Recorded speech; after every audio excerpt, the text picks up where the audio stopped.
Welcome back, guys, to another episode of Airtime with Jordan. I'm your host, Jordan Faso, and today's episode we're going to talk about the egg on my face after my beloved Hawks went down, and GWS, who I also tipped to win, went down over the weekend. But yeah, one definitely hurt more than the other, I would say. But let's start off with the recaps of those two games quickly, and then we'll jump into the previews of the two prelim finals coming up this week. And yeah, going to follow the same sort of structure as we did the first 2 weeks of finals, just talk about the two teams generally, and then get into some of the factors that are going to determine the game, and then give my predictions based on those factors. So without further ado, let's get this over with and talk about the result on Friday night with the Hawks and Port.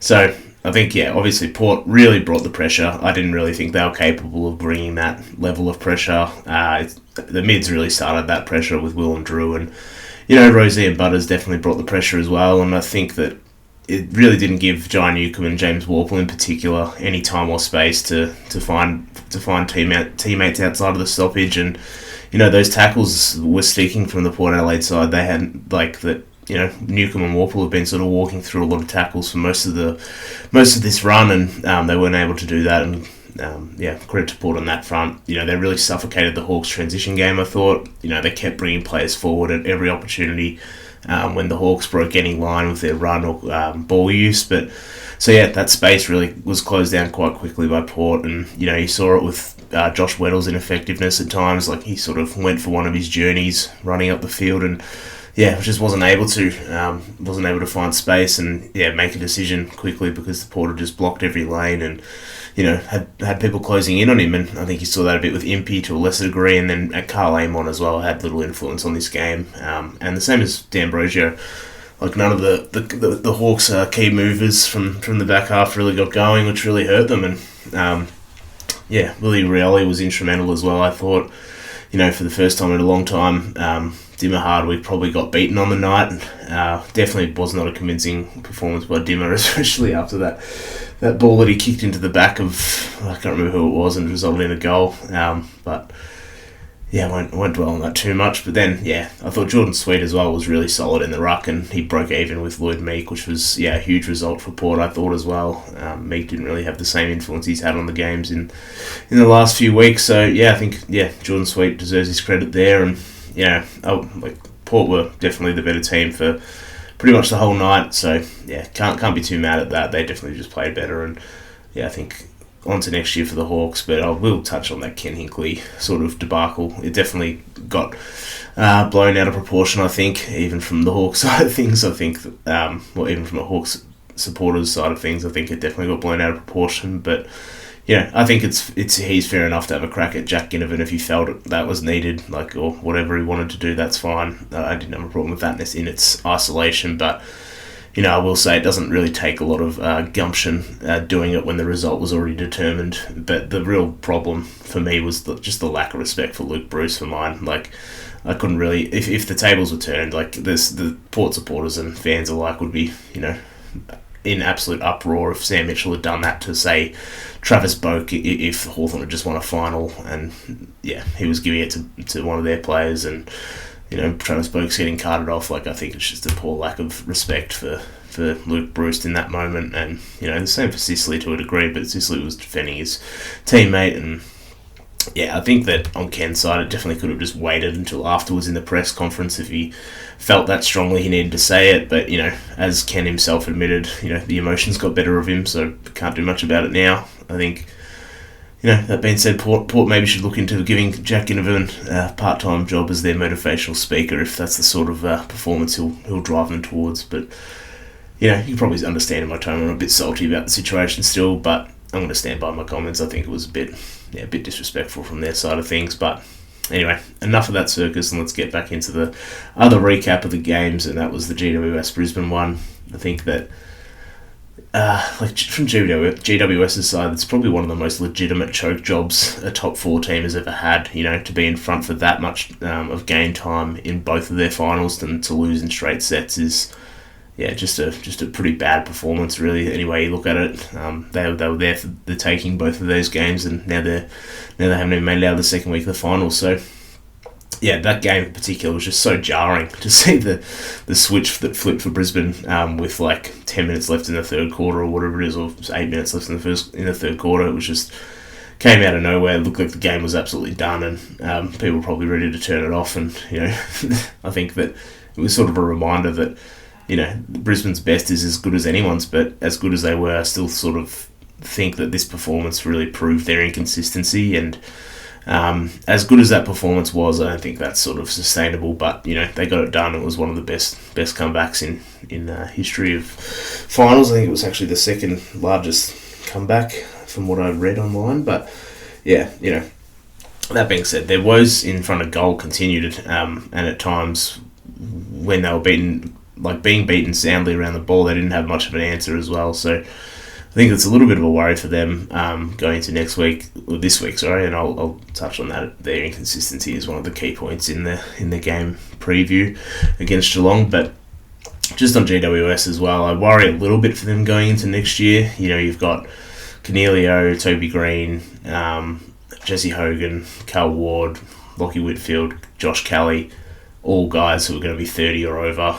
In Cal Ward's case, he's going to be 35. So, it's a lot of core players that are potentially on the decline, and I'm not writing them off by any means. Like a lot of teams, even Geelong a couple of years ago, you saw them win with a lot of guys over 30, but it's just a watch this space sort of thing at the moment for me, I think, because as good as their young guys like, Tom Green, Peatling, Daniels, Jones, Sam Taylor, Aaron Cadman, etc. all are, they still absolutely rely a lot on their older brigade. So yeah, I think there's definitely one to watch for GWS going into the off season. And even Toby, you saw it this year. Like, he wasn't the same Toby that we've seen over the last few. And as he gets another year older, whether he's going to be able to recapture the form that he was playing in, the form he had playing in, what was it, last year now. So yeah, I don't know whether he's going to be able to recapture that 2 years on, but that remains to be seen, I guess. So little watch this space for the Giants, I think. But as for the game we have on Friday night, we've got Sydney and Port. So as I said off the top, we'll just do a general sort of intro for both teams, and then we'll get into some of the determining factors for this game, and then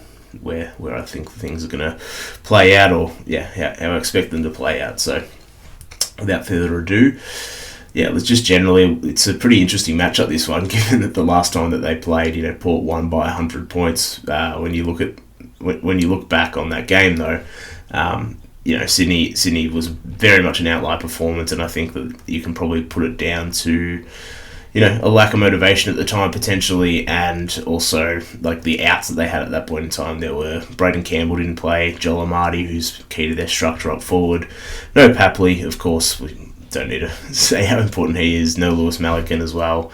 No Justin McInerney, and no Dane Rampy in that game. So 6 out of their best 22 were out in that game. So and it was in Adelaide, of course. So a little asterisk on that one. I still am not sure Sydney can win the premiership based on like some of their form later in the season, but I think as much as that game is an interesting one, given that they're playing off in a prelim and Port won by 100 during the season, I'm not going to read too much into it.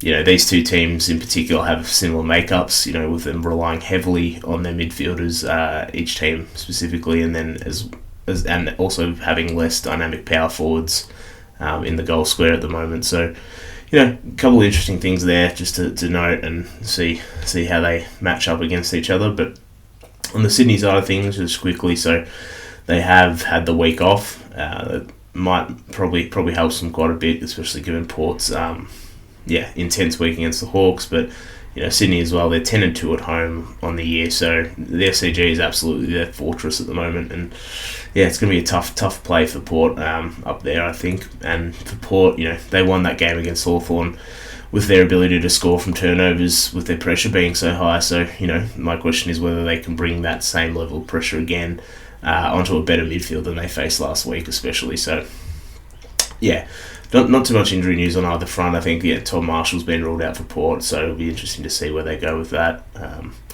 But I think we'll get stuck into it. And for the factors of the game, like I touched on it just then, but can Port bring the same pressure that they did against the Hawks? So this whole game is probably going to be dictated by this factor, I think. both teams have shown the ability to score pretty well and defend well at times, but the quality of talent that the Swans possess means that Port will simply have to work a lot harder than Sydney to get over the line.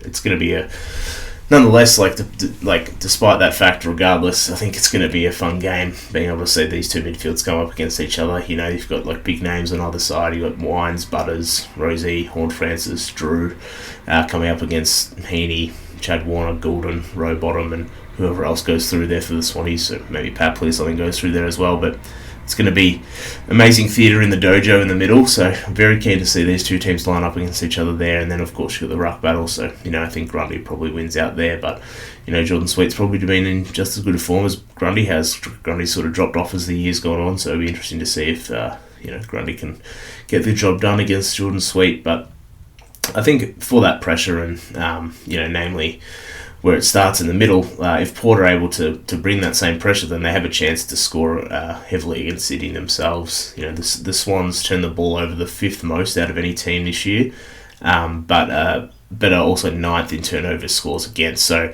although they do turn it over a lot, they are able to defend their turnovers at a high rate. So those turnovers aren't always resulting in scores against proportionally to how much they turn the ball over. So that's a testament to the Swans' defence. So, I think that the Power are going to need to provide that level of pressure and counter-attack effectively against the Swans if the Swans do cough the ball up. If they can make those turnovers pay, then they'll absolutely give themselves a chance, which is something they did against the Hawks. But yeah, interestingly, the Swans themselves are number one in scores from turnover, which sort of only emphasises my point that if the Swans win that pressure battle and win the midfield battle, then they are better at Port at converting turnovers in general. So it's absolutely a must-win area for Port Adelaide to bring that heat and move really quickly and make the right decisions and get the ball into Willie Rowley's hands going into forward line and make every post a winner. So yeah, I think that's sort of where it comes down to from Port's side. And when you can compare that the Swans' ability to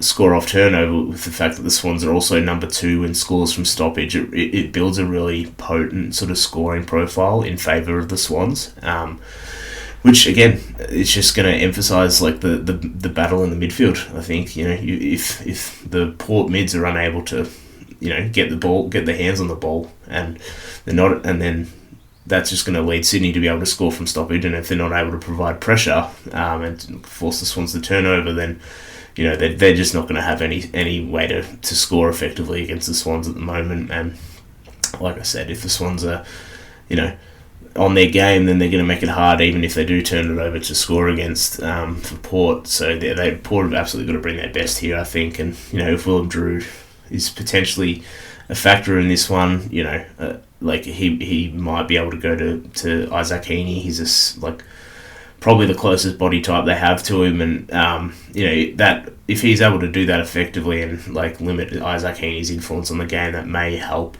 turning the tide in Port's favour a little bit from the stoppage standpoint. It is a very tough ask, obviously.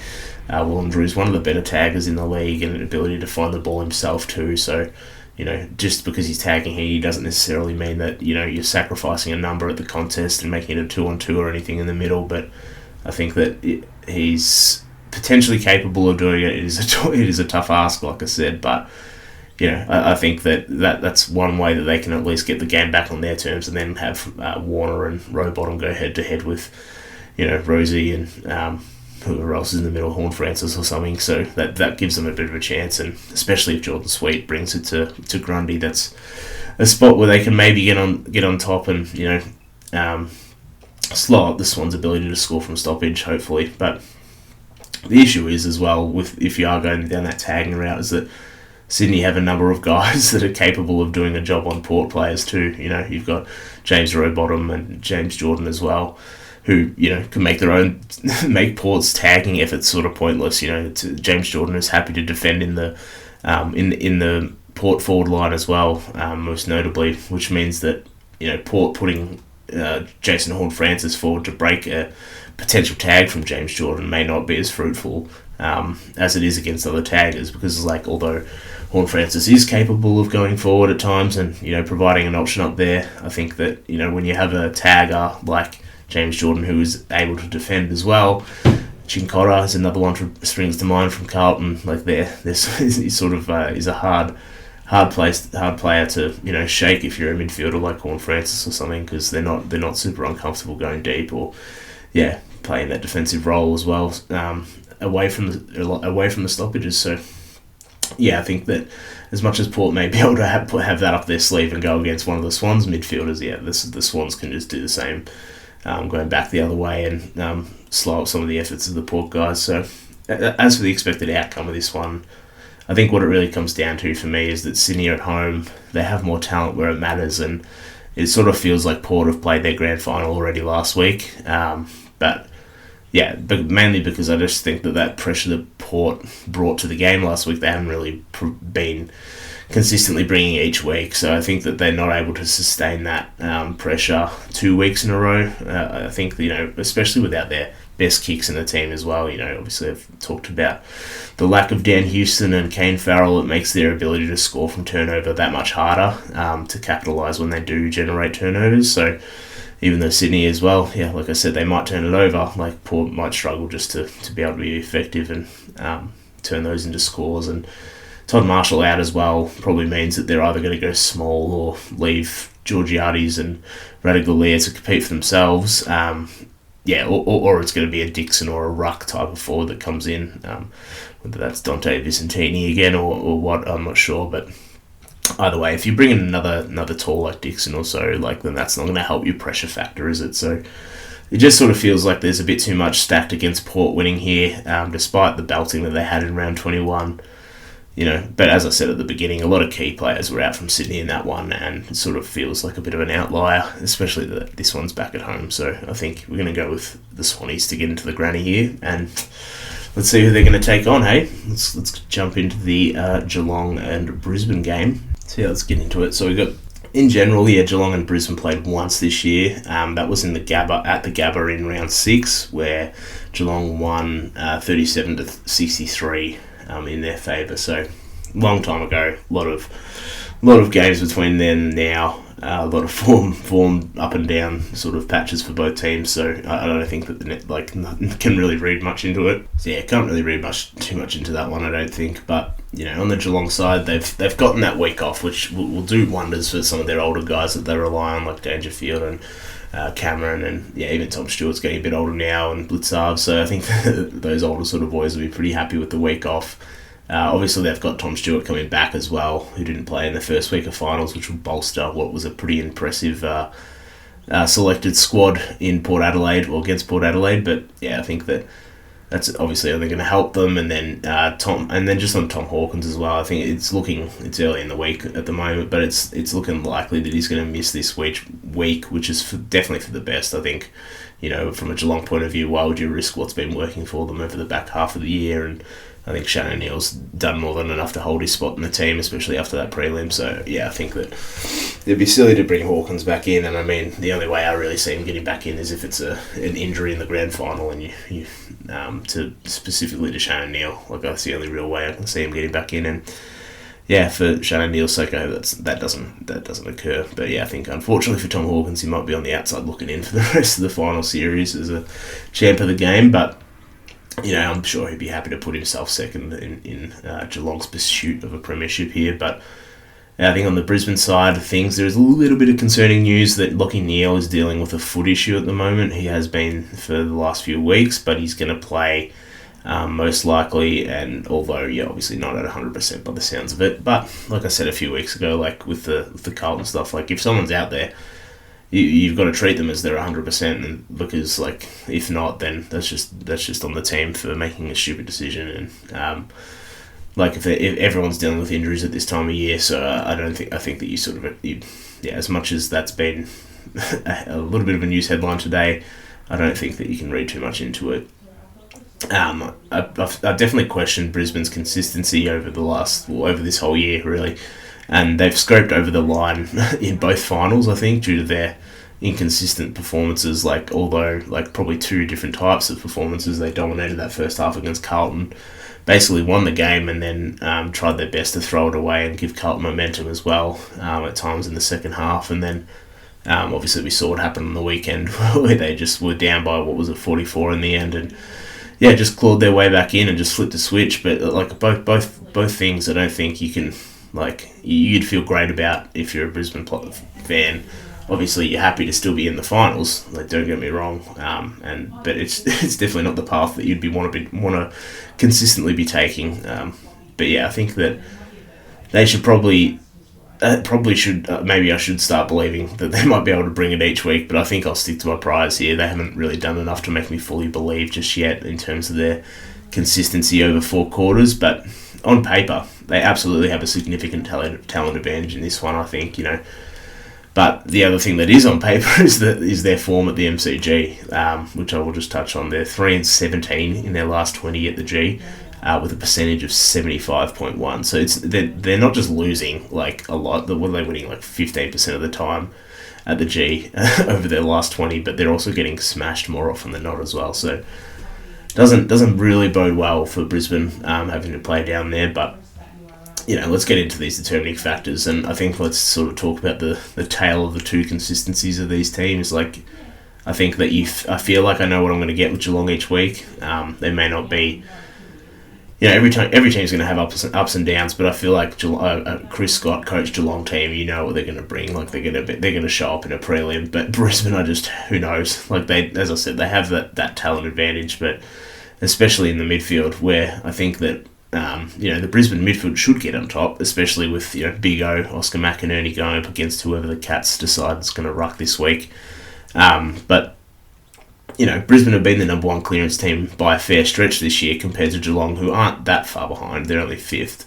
So the interesting thing is that those numbers sort of flip when you look at their ability to score from stoppages, and the Cats are number 1 at scoring from stoppage, and the Lions are 6. So they sort of, although the Lions win a lot, they're not converting at the same rate that the Cats are in terms of driving those scores to stoppages, those stoppages to scores. So I think that sort of relates to my consistency point, because I don't think that the Lions can really afford to have another slow start in that area that we saw that they did against the Giants specifically. And as good as they are.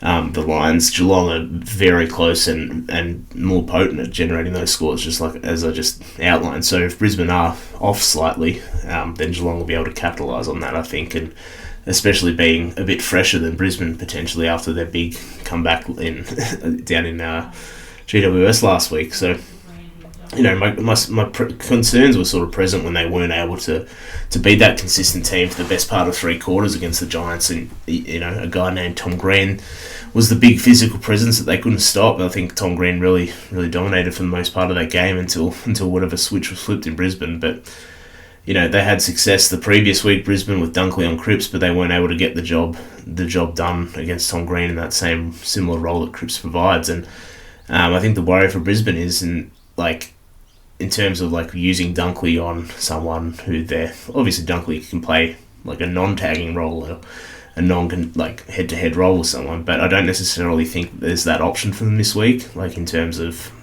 someone they can absolutely just default put Dunkley on. So they might be a little bit under the gun, I think, with Geelong's pace in the midfield as well.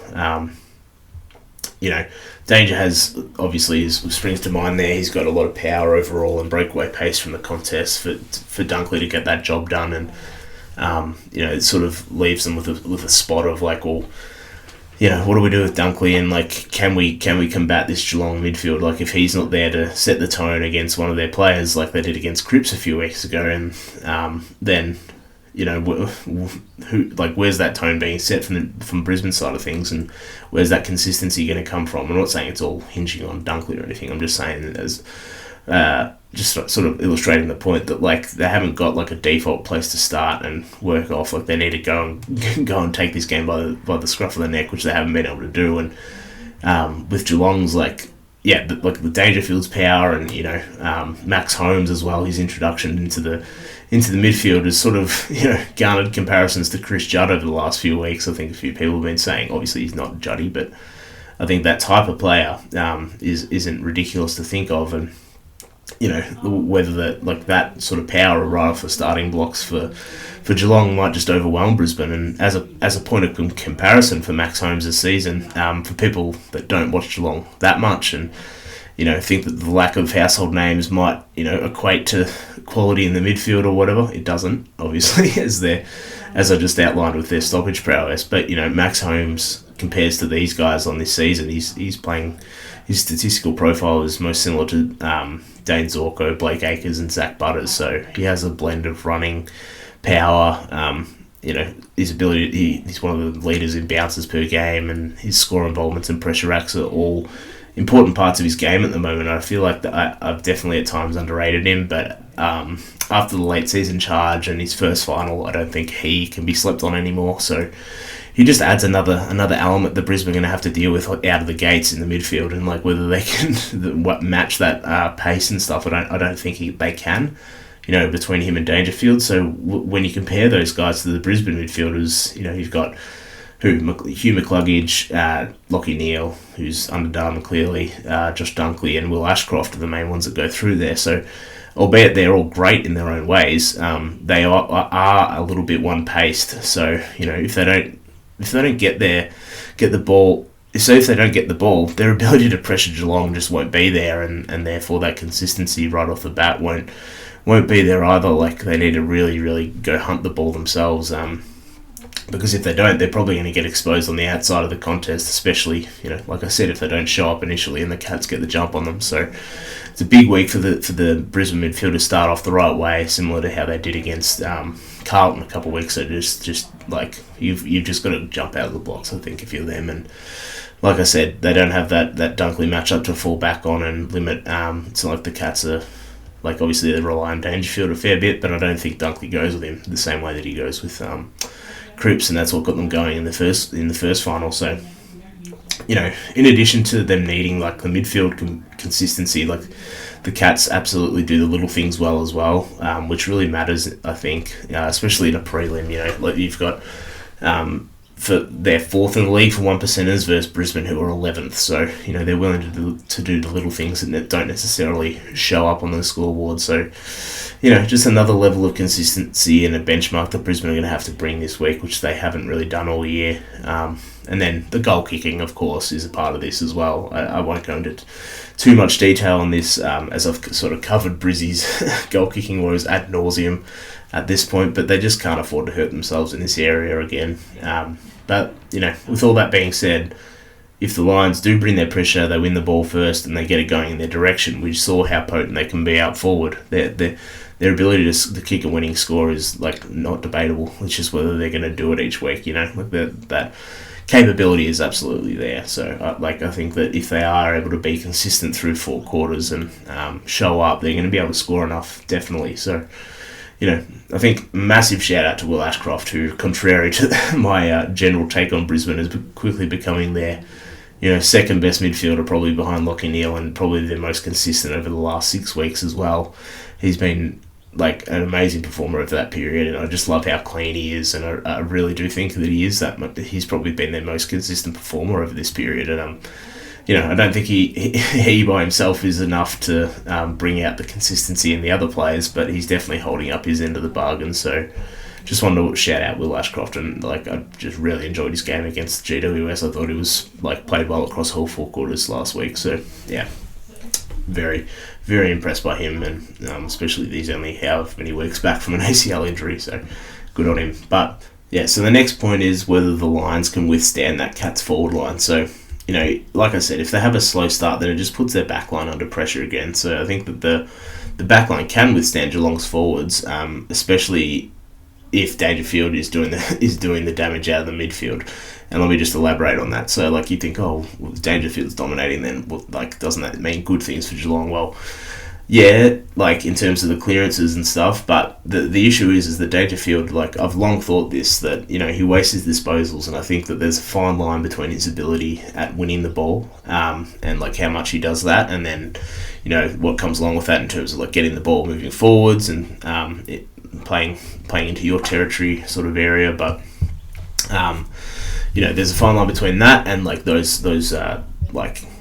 his run and breakaway from stoppages resulting in turnovers. So this year specifically, he goes at 57% by foot, which is below average for his positions. And then you combine that with the fact that his 6.6 inside 50s is elite for his position. The stats really sort of back up what I'm talking about. So he's bombing it into the 50, not hitting targets, and it really makes it harder for his forwards at times. So he's just being completely inefficient when he goes inside 50, which you've got to take with when it's always been sort of the case with Danger. So it's high volume, and he's turning it over when he goes in there. So it's not ideal for a functional forward line. But this does result as well in a bit of chaos that can lead to some of the Geelong smalls thriving. But over the course of the game, it's probably not the best process, especially when that process of Dangerfield potentially just bombing it in will result in Harris Andrews being able to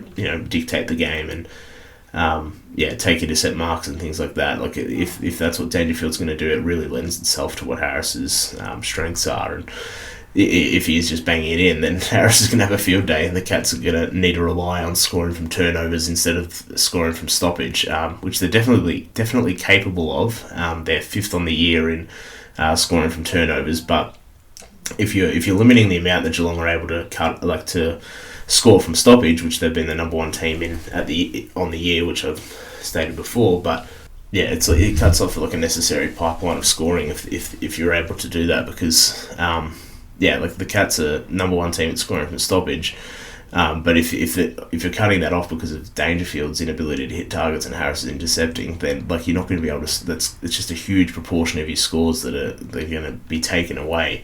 Like I said, they are capable of scoring from turnover, where they're 5th on the year, but they get 39.5 points a game from stoppage, which is a huge proportion, as I said. And if Harris is able to cut that off to a degree, it's gonna go a long way in terms of dictating this game. And so if Geelong can successfully lower their eyes, pick out targets, I think that they'll score very well. Their smalls comprised of Graham Wise, Brad Close, Ollie Henry, and Sean Manor are all capable of getting into position and making the right kicks inside 50. So I'd rather Geelong make a concerted effort to try and get it in those guys' hands, and out of Dangerfield's hands potentially, whether Danger's just doing a bit more handballing. I think his kick to handball ratio is also very heavily kick favoured, which you don't really want based on the 57% efficiency that I was just talking about before. So I think if Geelong are able to get it into some of their better ball users' hands, then that'll help them as well score, and then they can still fall back on their ability to score from turnover. So I think as well, Brisbane just don't really have the cattle to defend all those small forwards, especially if Ollie Dempsey goes forward at times. If the entries and ball movement is in the Cats' favour, then you've really got Darcy Wilmot and Brendan Starcevich as the 2 main small defenders, and then after that you're relying on Connor McKenna and Zorko, if Zorko plays back, who are the next sort of small defenders in line, who definitely are more rebounding guys themselves and not always, and especially in Zorko's case, definitely not the most disciplined. Let's say he can definitely bubble over at times, so probably lends itself if the Cats are playing well that Zorko's just not going to have a great game, I don't think. And then lastly as well, I just want to touch on Tom Stewart. Obviously he's a big factor in this game, but my obsession with intercept defenders sort of continues, and I basically had that last segment was about Harris as well in a way. But as I said, I touched on how Harris I think can dominate this game if Dangerfield is definitely bombing it into him a lot. But let's get onto the Tom Stewart side of things, who's going to help decide this game as well. Where in general, I think it may be a product of the game being played on whichever team's terms, and I'm not really sure if these guys set up the play, these intercept defenders, or the pressure up the field sets it up for them to dominate. It's a bit of the chicken or the egg, so I probably need someone a bit smarter than me in terms of footy tactics to explain it. But either way, they absolutely dominate the game and influence it immensely at times, and you definitely saw it in that GWS Lions game where Sam Taylor and Jack Buckley dominated for the vast majority of that game, but when the Giants' pressure dropped off, it felt like the entries became real easy for the Lions, and that's how they sort of clawed back into it. And it also helped that when GWS were going forward, Harris Andrews really took control of the back line, which he was struggling to do earlier in the game. So I think that the pressure up the ground makes these guys' jobs a lot easier, but these guys can also relieve a lot of the lack of pressure up the ground. So it's a bit of a balancing act, I think. So I think whoever of those two, like Tom, Stewart and Harris, is, as I said, is going to go, whoever has the better game is going to go a long way into deciding who wins this one. But I think Tom Stewart specifically is a bit harder to game plan for than Harris Andrews, and I want to talk about how both teams can sort of get better of that situation specifically, and definitely one to watch on Saturday Arvo to see who it favours and how it unfolds. But on Geelong's side, I have talked a little bit about the strategy that they've done to free him up over the course of the year, so just an overview on that. I think that on their side of things, you start him in the midfield, you make Brisbane think about it from the get-go and make a decision on whether they're going to send someone to follow him all day, or you're going to just let him defend for himself in the midfield, and then and then deal with whatever happens when he goes back. But I think that putting him in the midfield definitely provides that initial physicality and defensiveness around the centre from the get-go. You got him, Dangerfield, and whoever else it ends up being, whether it's Tanner Bruin or Max Holmes or whoever, Jack Bowes. It's a lot to deal with right off the get-go, and really set that tone with the physicality and get the Brisbane mids on the back foot. I think that sort of lends itself to them. If the Brisbane mids are on the back foot, then whether the consistency is going to be there throughout the game for them begs the question. So I think that's probably the move for them, and then switching back when you feel like it, or maybe 5 minutes into the game or so after the first couple centre bounces or first few stoppages, and let him deal with whatever tag does come his way. If it's bothering him, then just make the move back into the midfield for a spurt and see if you can free him up again. But he's good enough to impact the game from anywhere at this point. So I think I think the main thing for Geelong is just make Brisbane make a decision to start with, and see what they're going to do, and then that gives you a bit of an outline for where you move Tom Stewart to for the rest of the game. But on the Brisbane side of things, I had to think about it, and I think Cal Archie is probably the man for Tom Stewart this week. When he is in the back line, I don't think you're following him around the ground. If he goes in the middle, you don't want to muck up your own midfield chemistry or anything like that. But Cal Archie is a pretty good contested mark player and can play at ground level and can hit the scoreboard. So I think he's going to be able to engage Tom Stewart the most overall out of all the players they have up forward, and has some level of physicality to match him as well. But now when or if the Cats do put Tom Stewart in the midfield, they're just going to have to be connected to Brisbane players and be aware and perform a proper handover, and realise that look, you need to let me know if he's dropping back or whatever it is. You can't lose track of him, and let him play free and have his way as much as possible. So I don't think that they have the bodies to have someone pay full attention to him in the middle all the time, because if Dunkley is sort of half playing on him, half playing on Dangerfield, or just trying to find his own ball, I think that sort of takes away from his game more than it helps. And you really need to rely on your own normal midfield setup if you're Brisbane and back yourselves in to just beat them head to head. I wouldn't say that necessarily for a lesser midfield unit, when St Kilda played them earlier in the year, I wouldn't say that you just go head to head like the St Kilda did and they put Liam Stocker on him. But so I think that you clearly, if you're Brisbane, you have the quality of guys in there. You're just playing straight up when he's in the midfield. You need to win it yourselves, and get the game on your terms to a degree as well. So although you've got to make a decision on that, I think it's an easy decision, and Geelong might pose that to you, but you just back yourselves in. If you're Brisbane, you're good enough, and Geelong can react from there, I guess. But at the end of the day, Tom Stewart is a beast. He's a pretty tough matchup, and he's shown at times this year that he can lose his cool. So I think Cal Archie, if he's capable, needs to be a bit of an antagonist here as well to make Tom Stewart pay on the scoreboard if he's going to cheat, and help off Archie as well. So I think that there's a few things there for Archie to go after and emphasise in his game on the weekend. But that being said, they might not be able to stop him, but that should sort of be the plan that they're thinking, I think. But as for the expected outcome, I think that Brisbane's best is better than Geelong's. I just as I said, over the first couple of weeks of finals, I just don't think that they hit that watermark consistently enough, especially at the MCG. and the pressure that comes along with being in a prelim as well. I think that might just be a bit too tall of an ask for Brisbane at the moment.